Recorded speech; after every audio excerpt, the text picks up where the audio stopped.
pessoal do YouTube. Hoje eu vou fazer um pequeno vídeo limpando a minha geladeira. Eu vou mostrar pra vocês, viu? Tá bem sujinha. Eu tirei algumas coisas de dentro. Vou dar uma limpadinha nela. Aí depois que ela estiver limpinha, eu mostro pra vocês. Viu? Vou botar assim pra vocês acompanharem.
Só tô aí pra não quebrar um preguinho. Olha.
juntar ali.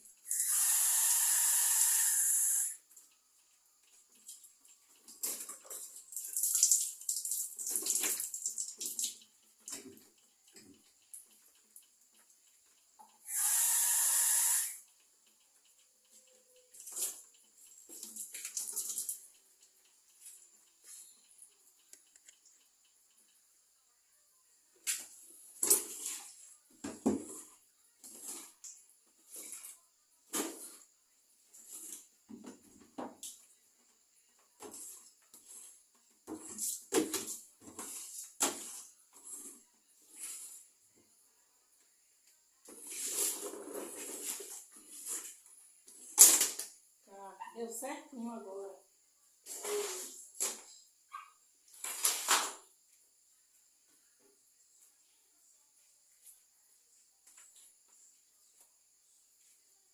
Pronto, a geladeira tá lavadinha. Agora eu vou lavar as gradezinhas da geladeira.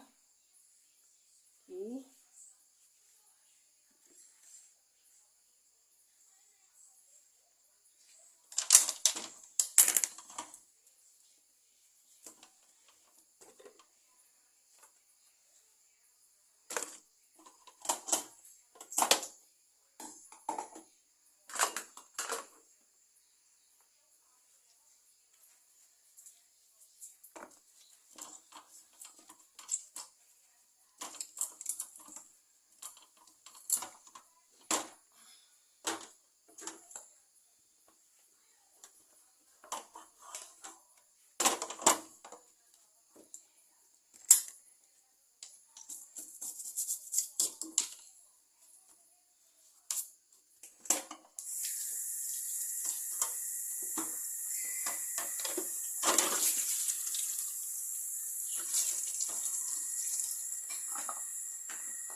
Por aqui eu finalizei, lavei a geladeira, lavei as gradinhas, os porta-garrafa.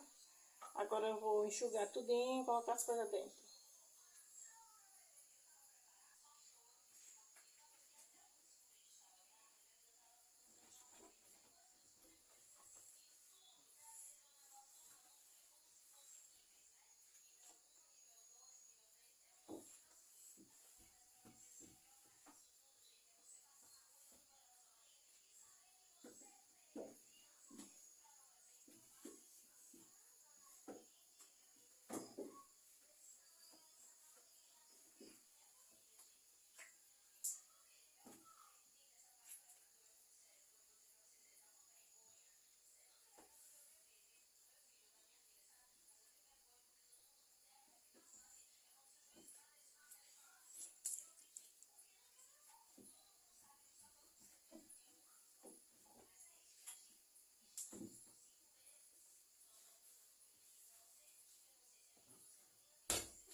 Pronto, pessoal. Geladeira limpinha por aqui. Tá limpinha, bem limpinha. As coisas aqui em cima. Enxugando. Aí eu vou terminar o vídeo por aqui, senão vai ficar um vídeo comprido. Eu vou terminar de organizar aqui as coisas dentro dela. Aí eu peço um obrigado a vocês, peço que vocês se inscrevam e curtam meu vídeo. Muito obrigada, uma boa noite, que Deus abençoe a todos. Tchau!